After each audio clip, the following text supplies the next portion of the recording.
everyone, welcome to The Working Curl. I'm Rufaro and I'm really excited to share my natural hair journey with all of you. To get us started, I'm going to go through my natural hair starter pack. So basically the bare minimum products that I think anyone who wants to grow healthy natural hair needs to have. So I'm going to start by going through the hair washing process. My favorite shampoo is this Mongongo and Hemp Seed Oil shampoo by Shea Moisture.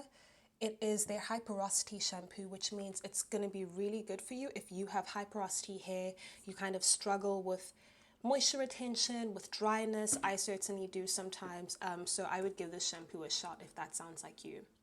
The next step is the conditioning process. Please don't ever skip conditioner. Even if you're out of time, rather don't wash your hair than to skip conditioning. And the conditioning process is so important because, you know, the shampooing stage really strips out any moisture or oil that's already in your hair and it opens up your hair cuticles. You want to make sure that you feed some moisture back into your hair and you close those cuticles up so you're not struggling with dryness and split ends and sort of a breakage over the week. So my favorite conditioner is Shea Moisture Jamaican Black Castor Oil Conditioner. In general, this range by Shea Moisture is my favorite Haircare range just across the board. The next step is going to be, or the next necessary step, right? We're talking bare minimums. The next necessary step, if you ask me, is your leave-in conditioner.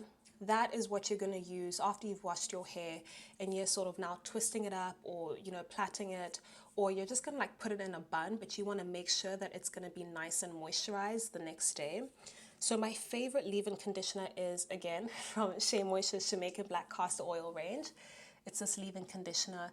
And this is literally my favorite product. It smells like, oh, it smells like it was whipped up by angels, seriously. And it's also got like a really good moussiness and creaminess, but also isn't too heavy. I also use my leave-in conditioner like in drier, colder weather. I might use it, you know, once or twice a week just to make sure that my hair is consistently getting that moisture, because other forms of moisture are often too light for really dry weather.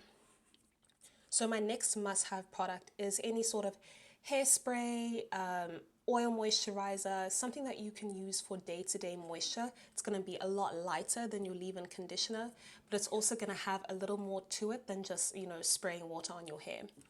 My favorite product to do that with is Shea Moisture's 100% virgin coconut oil leave-in treatment.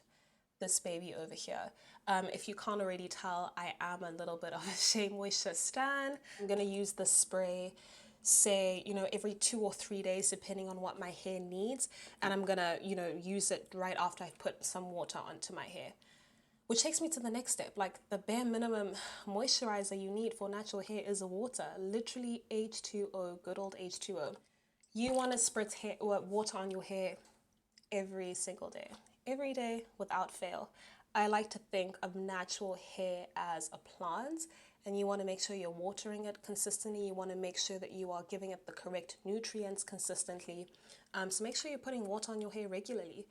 It doesn't have to be with a spray bottle. Most often I will just like run my hands under the tap and like just spread the water onto my hair afterwards. Works perfectly for me.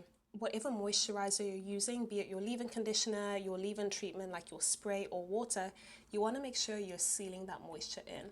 Please have a good sealant, especially if you have type 4 hair, and especially if that type 4 hair is high porosity. You want to make sure you're not losing any of the moisture that you're putting into your hair. Listen, these products are expensive. You don't want to waste them. So my favorite sealant is shea butter. I buy it in bulk, so this one is like 425 grams. I got it for $9 at a beauty supply store. If you're in SA, you can get it at Discam or Clicks. And the reason why I love shea butter as my sealant is because it's pretty good for like a year round. Some sealants are just too heavy for some seasons. Like I love Jamaican Black Castor Oil, for example, but it's a little too heavy for my hair in like warmer seasons. So shea butter is like a really good balance between light and heavy, and it works really well for me throughout the year. It also helps on your scalp. I know some people are like, oh, I don't need to do much moisturizing on my scalp because, you know, the products I use like run down the hair shaft and like moisturize my scalp. Great, if that's you, shout out to you. My scalp is not like that, girl. It gets flaky, it gets dry, it gets itchy, and I need to make sure that I am showing it some love. That'll often be with shea butter or with Jamaican black castor oil. The next must-have tool, wide tooth comb. Please, please, please, please, only comb your hair with a wide tooth comb.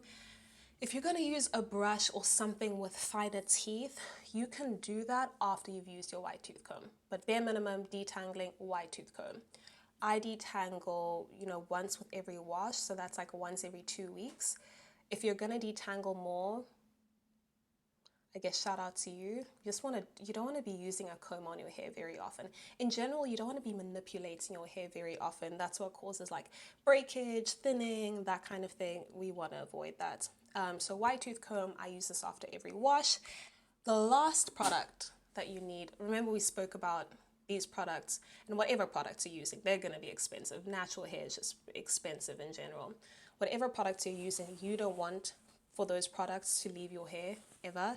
So you want to have some sort of hair protection for when you're asleep, and you want that protection to be satin. So whether that is a satin bonnet, whether that is satin pillowcases, which I prefer, or whether that is, a satin doek or headscarf, just make sure you're sleeping with something. A lot of people with natural hair underestimate how much our pillowcases suck the life and moisture out of our hair, and we walk around thinking like, oh, I just have really brittle hair and it like doesn't grow and it's dry. Girl, it's your pillowcase. It is your pillowcase. So you want to make sure that you have something satin that's going to lock in that moisture. If you choose to use a bonnet, awesome.